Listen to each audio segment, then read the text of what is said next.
Welcome back to Real Repairs for Real Customers. We're going to change from repairing leather to repairing perforated vinyl this time. I had the occasion to repair a perforated vinyl seat on a Mercedes, and I used the wrong tool. I used the heat gun and I distorted all of the perforations. So I tried to make it the best I could and told the manager that that's the worst repair I've ever done in my life, and he may have to take it to the upholstery shop. Well, he took a look and he said, well, it doesn't look too bad. And by the next week, he sold the car anyway. So I have a little saying, let me make the mistakes so you don't have to. I have another saying, if it is true that we learn from our mistakes, then I should have learned more than anybody. Not that I have. In fact, if you get a bunch of repair technicians together over some beers, I can guarantee you you're going to hear some war stories. But we learn from our mistakes. And today we would like to take the time to talk about some of the finer points that will make repairing perforated vinyl a success. And the perforated vinyl that we have this week is, you guessed it, Mercedes. So, are you feeling brave? Let's get to work.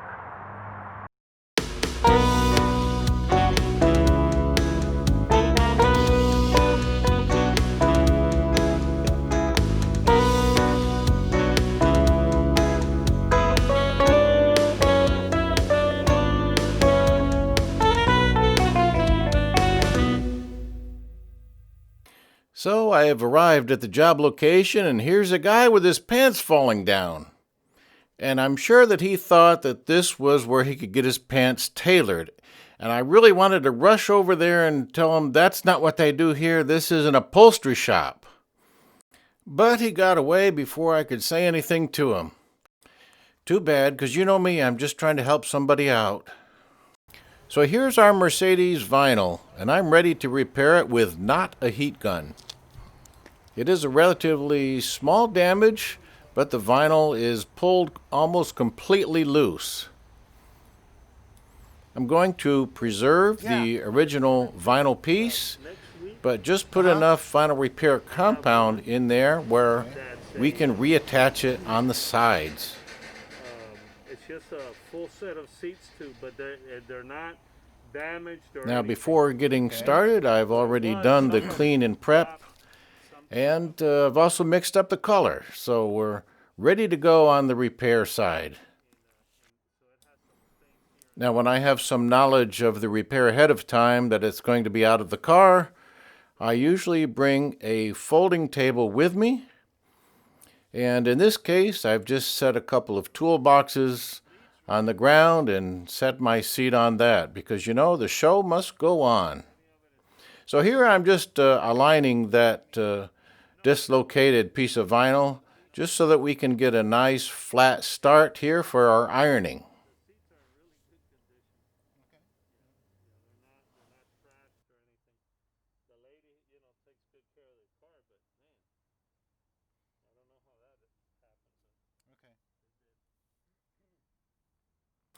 Of course, I have to be rather meticulous because we don't want to fill in any holes around the damage any more than we have to.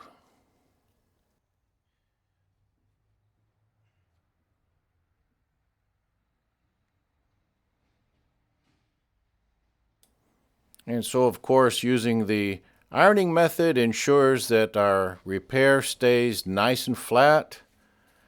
And of course, we use the aluminum chill bar because that will help to cool down that hot vinyl repair compound so that we can safely remove the paper. Of course, every time we have to remove the paper, we're a little cautious. We peel it back and take a peek and make sure that we've cured everything well.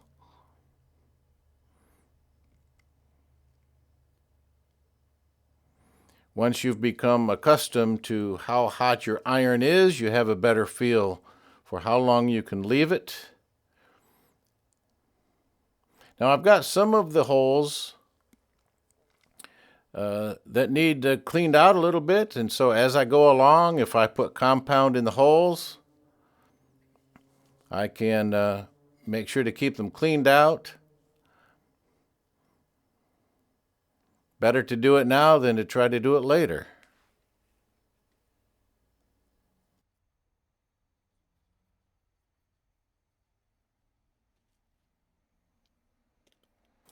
A good rule of thumb when you're getting started is if you have a iron in one hand, you better have a chill bar in the other, because otherwise you'll forget and lift the paper and pull the repair out. So here we go for a good inspection on this one.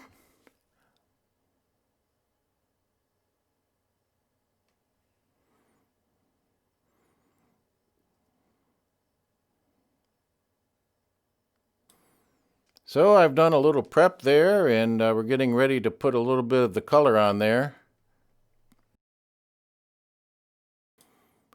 It's always exciting when you get the repair done exactly right on the first ironing attempt, but that usually is not the case. So here with the guide coat of color, we can see any discrepancies. We'll see some edges that need to be filled in. And so when that presents itself, we're going to fix one imperfection at a time.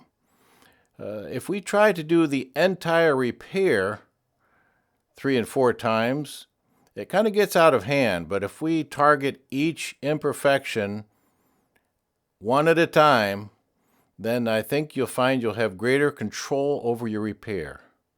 Now here's my favorite little tool to keep those holes cleared out.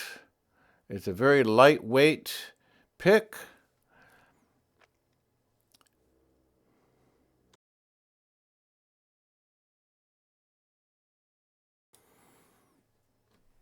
So here I just am concerned about ironing that one fresh spot.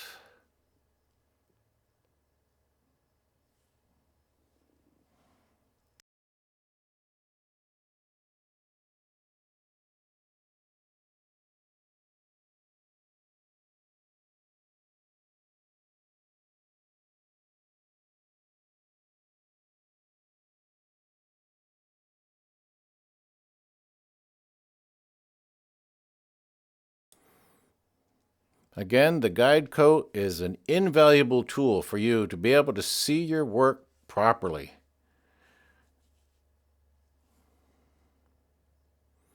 Okay, now we want to put a little compound into another edge. If you pull the compound into the edge, then the edge catches it. And then, of course, pre-clean the holes that we accidentally filled in.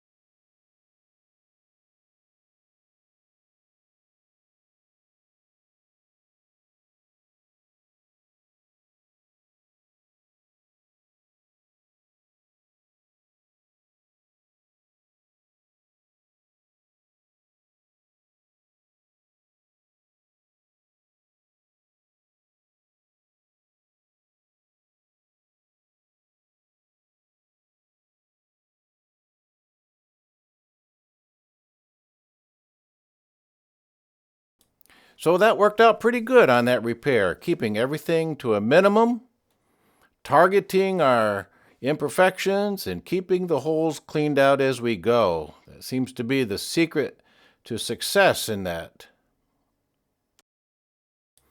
Now, as you'll notice, I have a heat gun propped up, and I'm heating this probe over the heat gun. First of all, I'm making sure the surrounding holes are nice and clean, and I'm getting a feel for how hot this probe is. Now, there is more going on here than what meets the eye. You know, some people like to have a probe on the end of a heating tool, but the heat source is big and bulky, and so that's not going to give you the really good control that you want here. And the other thing that does, it provides constant heat to the probe, and that's not what I want here either. Now this probe is very light, very sharp, and very thin, and so you have all the dexterity of an acupuncturist when you're doing this. So you're not holding something big and bulky in your hand.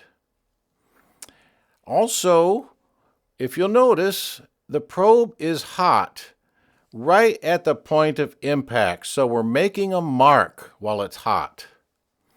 And then we're keeping the probe moving.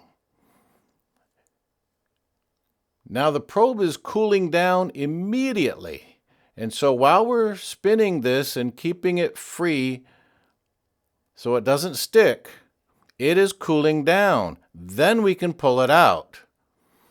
Because as you know, we want to cool the vinyl repair compound just like we did with the chill bar before we removed the tool. Also, we're not concerned about penetrating all the way through the vinyl. We're just going to make a mark. A mark is sufficient. And you'll know that because there are many factory perforated vinyls and aftermarket vinyls where the holes don't go all the way through. They're just indents. And you don't even notice that. It looks like they go all the way through. So this is all that we're doing here. We don't have to go all the way through.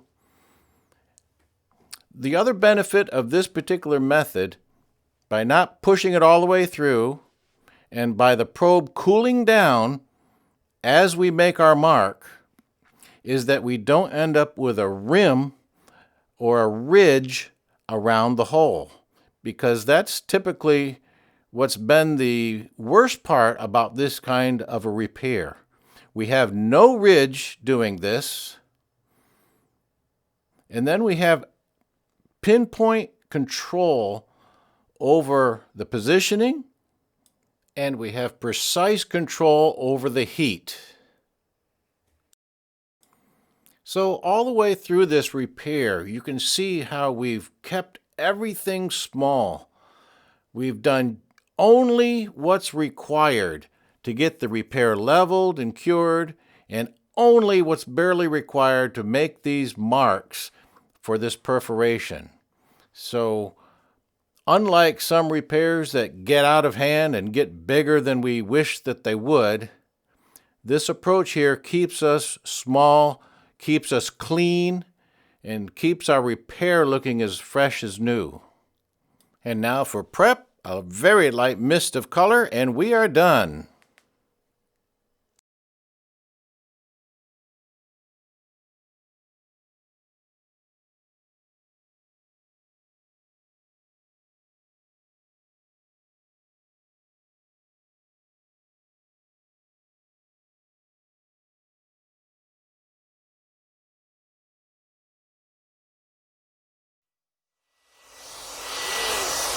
Rick, you always downplay your abilities. You look at it like, man, it's an impossibility, and then look what you do. It is impossible. And then look what you do. Oh, good Lord! What? Where is the damage? Can you find it? I can't even see it. Lord have mercy. Well, it's yours. You can take it. It's good to go. It's Good to go. got some fresh dye on that side. Yeah. Oh man. And our guy with the underwear is gone. Good thing, because here's a lady that just showed up, and boy, would he be embarrassed. So you see, it's not that hard to put perforations in the vinyl. Don't be like this guy who put some sort of a color on the seat and did a repair and just left it like bubble gum. I mean, does this really help? So I've just lifted a finger and put the perforations back in this one and put the right color on there, as I had to do with all of the seats. And then from a distance, no one is going to tell the difference. And now here's another one. If you have a large repair that's just getting out of hand, sometimes you can salvage it just by putting the marks in there. And like we said before, give the appearance that there's a perforation all the way through. You can fog some color over it if the dots look too pronounced, but from a distance you might be surprised that it's just not that visible. And to prove that point, this is the picture that's been in the thumbnail for each video. And so I hope you've learned some great techniques for repairing perforated vinyl. Thank you for watching.